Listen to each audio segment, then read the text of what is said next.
কিন্তু অবাক করা বিষয় হচ্ছে আমরা আজও জানি না আমাদের আল্লামার মৃত্যু কি স্বাভাবিক হয়েছে নাকি এটা পরিকল্পিত মেডিকেল কিলিং ছিল। সুপ্রিয় দর্শক, আসসালামু আলাইকুম ও রহমতুল্লাহ। আশা করি সকলেই ভালো আছেন। ডক্টর মিজানুর রহমান আজহারী সাহেব এই মুহূর্তে বাংলাদেশের লক্ষ লক্ষ যুবকের আইডল। চট্টগ্রাম প্যারেড ময়দানে মাহফিল করেছেন ডক্টর মিজানুর রহমান আজহারী সাহেব। এই মাঠে দীর্ঘদিন যাবৎ মাহফিল করেছিলেন আল্লামা দেলোয়ার হোসেন সাইদি সাহেব। আল্লামা দেলোয়ার হোসেন সাইদি সাহেব কত বড় মাপের আলেম এবং তার সম্পর্কে এই মাঠে বক্তব্য রেখেছেন ডক্টর মিজানুর রহমান আজহারী সাহেব। বন্ধুরা, চলুন আজকের এই ভিডিওর মাধ্যমে আমরা সরাসরি জেনে নেই ডক্টর মিজানুর রহমান আজহারী সাহেব আল্লামা দেলোয়ার হোসেন সাইদি সম্পর্কে কি বললেন। ভিডিওটি দেখার আগে আপনি যদি এই চ্যানেলে নতুন হয়ে থাকেন তাহলে চ্যানেলটি সাবস্ক্রাইব করে পাশে থাকা বেল বাটনটি অল প্রেস করে দিন।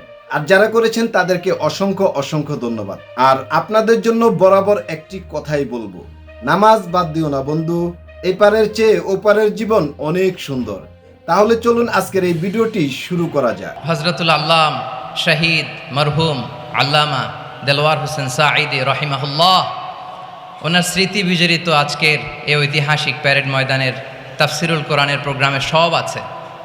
স্টেজ আছে, শ্রোতা আছে, প্যান্ডেল আছে, মিডিয়া কাভারেজ আছে, কিন্তু আমাদের কলিজার টুকটাটা আমাদের মাঝে নাই। আজকের এই প্রোগ্রামে আলোচক হয়ে এই চেয়ারে আমি না বসে ওই শ্রোতাদের কাতারে বসে যদি আমাদের আল্লামার নুরানি চেহারার দিকে তাকিয়ে ওয়াজ শুনতে পারতাম, আমাদের হৃদয়টা ঠান্ডা হয়ে যেত, আমাদের তৃষ্ণার্ত হৃদয় শান্ত হতো। সব আজকে আছে, কি যেন নাই, ঠিক কিনা বলেন? আল্লাহ তাআলা প্রতি 100 বছরে একজন মুজাদ্দিদ পাঠায়, প্রতি 100 বছরে একজন মুজাদ্দিদ, যিনি সমাজকে সংস্কার করেন। আল্লামা দেলোয়ার হোসেন সাঈদী রহিমাহুল্লাহ ছিলেন তেমন একজন মুজাদ্দিদ। চিৎকার করে বলেন ঠিক কিনা? উনি শিরক বিদআতের আস্তানাকে তছনছ করে দিয়েছেন, তাওহীদের বাণীকে সমুন্নত করেছেন, গণমানুষের কাছে তাফসিরুল কোরআনকে জনপ্রিয় করেছেন। আজীবন তিনি ইসলামকে বিজয়ী শক্তি হিসেবে দেখার স্বপ্ন দেখতেন। এত প্রাঞ্জল ভাষা, এত চমৎকার আধুনিক প্রেজেন্টেশন, গণমানুষের কাছে কোরআনের তাফসিরকে এভাবে জনপ্রিয় করে তোলার মতো ব্যক্তিত্ব আল্লামা সাইদি ছাড়া দ্বিতীয় কেউ এই বাংলার ভূখণ্ডে নাই। এই যে তাফসিরুল কোরআন, এই যে টার্মিনোলজি, এই টার্মটাই উনি আসলে জনপ্রিয় করেছেন। আমরা আগে জানতাম না যে এভাবে তাফসির করা যায়, এভাবে scientific indications of the Holi কোরআনকে মানুষের কাছে পেশ করা যায়, এভাবে এত জীবন ঘনিষ্ঠ করে, এত ইন্টারেক্টিভ করে কোরআনের কথাগুলো মানুষের কাছে উপস্থাপন করা যায়। উনি অন্যায়ের বিরুদ্ধে সবসময় সোচ্চার ছিলেন, প্রতিবাদী কণ্ঠস্বর ছিলেন। ওনার আলোচনা শুনলে দেহের রক্ত টকবক করে ফুটতে থাকতো।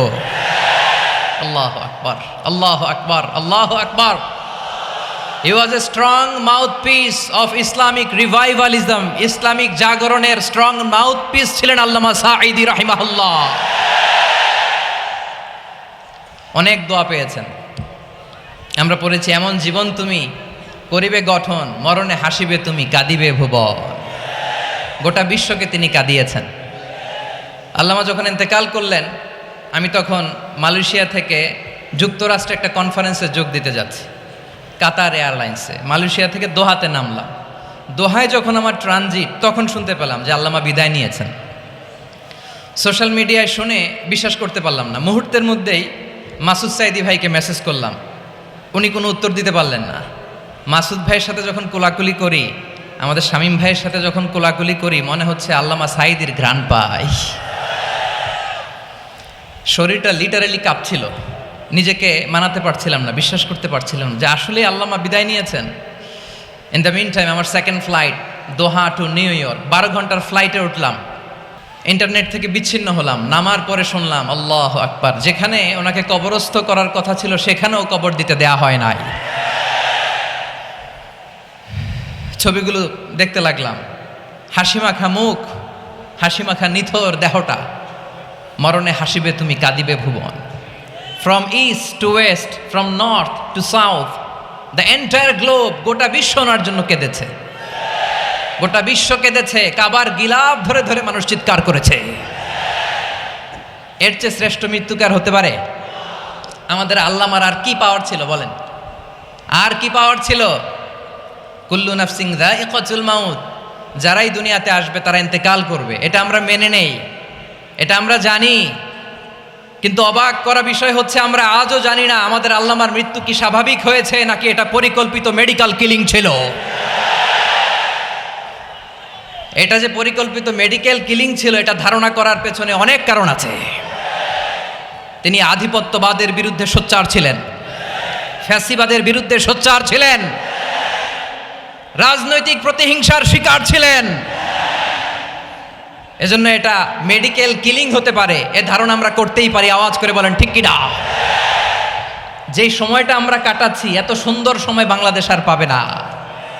আমাদের জন্মের পর থেকে এরকম চমৎকার সময় আমরা পাই নাই, এটাই আসল সময়।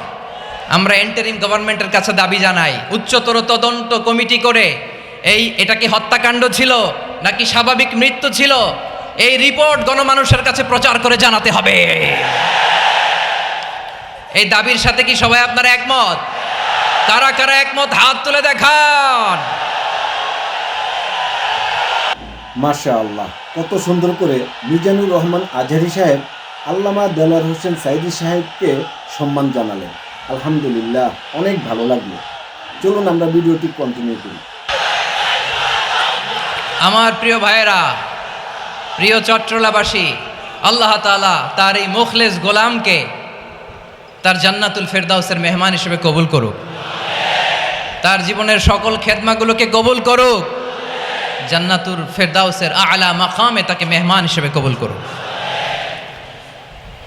আল্লামা শহীদ দেলোয়ার হোসেন সাঈদী রাহিমাহুল্লাহ, উনি ছাড়াও এই ঐতিহাসিক ময়দানে কথা বলেছেন আল্লামা লুৎফুর রহমান রাহিমাহুল্লাহ। চলে গিয়েছেন আমাদেরকে ছেড়ে। তিনি বলতেন ইনশাল্লাহ মিজান আবার আসবে। হুজুর আমি তো আসলাম, আপনি তো আমাদেরকে ছেড়ে চলে গেলেন। আল্লাহু আকবার, আল্লাহু আকবার, আল্লাহু আকবার। গলায় কোনো সুর ছিল না, সুর দিয়ে কথা বলতেন না, কিন্তু এত চমৎকার শব্দের বুনন, এত চমৎকার প্রেজেন্টেশন, এত চমৎকারভাবে ঐতিহাসিক বর্ণনাগুলো তিনি উপস্থাপন করতেন। মন্ত্রমুগ্ধ হয়ে আমরা আল্লামা লুৎফুর রহমানের কথা শুনেছি। আমরা হযরতুল আল্লামা লুৎফুর রহমান রাহিমাহুল্লাহর জন্য এই বিশাল ময়দান থেকে দোয়া করছি, আল্লাহ তাআলা তুমি তোমার এই খাদেমকে জান্নাতের মেহমান হিসেবে কবুল করে নাও। আরও অনেক আল্লামারা এখানে কথা বলেছেন, বিশেষ করে বাইতুল শরফের মরহুম পীর সাহেব হুজুর থেকে শুরু করে আরও যারা যারা তারকাতুল্য ওলামায়ে কেরাম এই চট্টগ্রামের ময়দানে কথা বলেছেন, আলো ছড়িয়েছেন। আমরা এই লক্ষ লক্ষ তাওহীদি জনতাকে নিয়ে তাদের জন্য দোয়া করছি, আল্লাহ তাআলা ওনাদের জীবনের সকল ভুল ত্রুটি ক্ষমা করে দিয়ে তাদেরকে জান্নাতুল ফেরদাউসের মেহমান বানিয়ে নিক। আমরা এই ঐতিহাসিক প্যারেড ময়দানের প্রোগ্রাম থেকে স্মরণ করতে চাই 24-এর ছাত্র নাগরিক অভ্যুত্থানে আমার যে সমস্ত ছাত্র নাগরিক ভাইয়েরা দেহের তাজা রক্ত বিলি দিয়ে নতুন বাংলাদেশ আমাদেরকে উপহার দিয়েছে। বিশেষ করে আপনাদের এই চট্টগ্রামের শহীদ ফয়সাল, শহীদ ওয়াসিম সহ সকল শহীদকে আল্লাহ তাআলা কবুল করুক। আমরা সবাই পড়ি আমিন।